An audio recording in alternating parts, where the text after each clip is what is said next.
আপনারা সকলে অবগত রয়েছেন যে সোশ্যাল মিডিয়ার মাধ্যমে আমরা জানতে পেরেছি আমাদের এক বোন, যার নাম রামিসা, সে স্কুল যাওয়ার পথে একজন নাফরমানের দ্বারা, একজন কুলাঙ্গার সন্তানের দ্বারা আমাদের বোন ধর্ষিত হয়েছে। এমনকি সেই বোনকে ধর্ষণ করার পরে হত্যা করে ফেলেছে। এই ঘটনাটা আমাদের জন্য খুবই বেদনাদায়ক। সম্মানিত হাজিরিন, শুধু এই রামিসাই আজকে ধর্ষিত হচ্ছে তাই না, আমাদের দেশে হাজার বোন, হাজার মেয়ে ধর্ষিত হচ্ছে, কিন্তু বাবা মা এই ভয়ে প্রকাশ করছে না যে যদি আমার মেয়েটার বিবাহ না হয়, যদি আমার মেয়েটার বিবাহ দিতে কষ্ট হয়ে যায়। আজকে যতই দিন যাচ্ছে আমরা দেখতে পাচ্ছি ধর্ষণ, খুন, হত্যা, মারামারি, হানাহানি, কাটাকাটি এগুলো বেড়েই চলছে এবং যত দিন যাবে ততই বাড়তেই থাকবে, কমবে না। এই যে আমার রামিসা বোন, সে যে ধর্ষিত হলো এবং তাকে যে হত্যা করা হলো, তার বাবা কি বলেছিল শুনছেন তো আপনারা? তার বাবা বলেছিল যে আমি বিচার চাই না, কারণ এই দেশে কখনো বিচার চেয়ে বিচার পাওয়া যায় নাই। ইতিপূর্বে আরো অনেক বোন ধর্ষণ হয়েছিল, বিভিন্ন সংবাদ মাধ্যমে আমরা দেখতে পেয়েছিলাম, খুবই ভালোভাবে প্রচার হয়েছিল, কিন্তু হত্যার বিচার হয়নি। আমাদের হাদি ভাই, সেও হত্যা হলো প্রকাশ্যে, তাকে গুলি করে হত্যা করা হলো, ওসমান হাদিকে, সেও আজ পর্যন্ত বিচার পায়নি এই বাংলার জমিনে।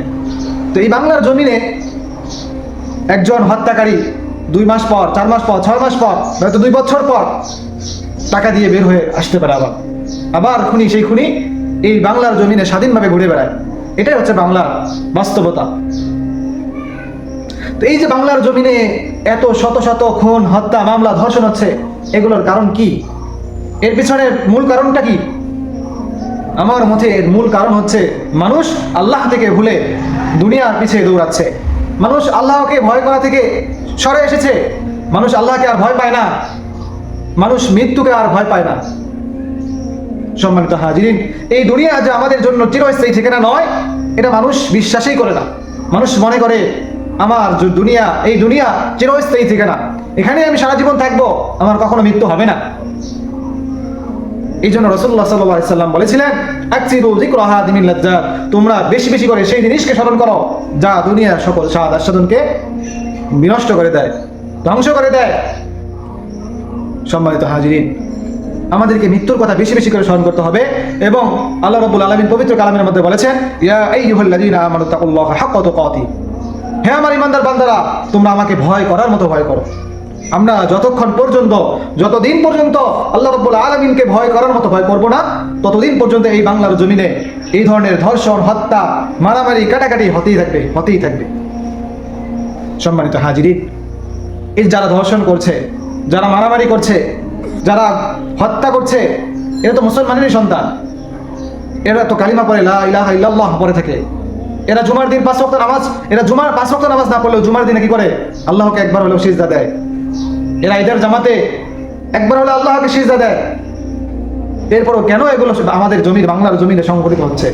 শুধু বাংলার জমিনে এসব সংঘটিত হচ্ছে এমন নয়, পুরো পৃথিবীতে আজকে এই ধর্ষণ, হত্যা, রাহাজানি, মারামারি এগুলো বেড়েই চলছে।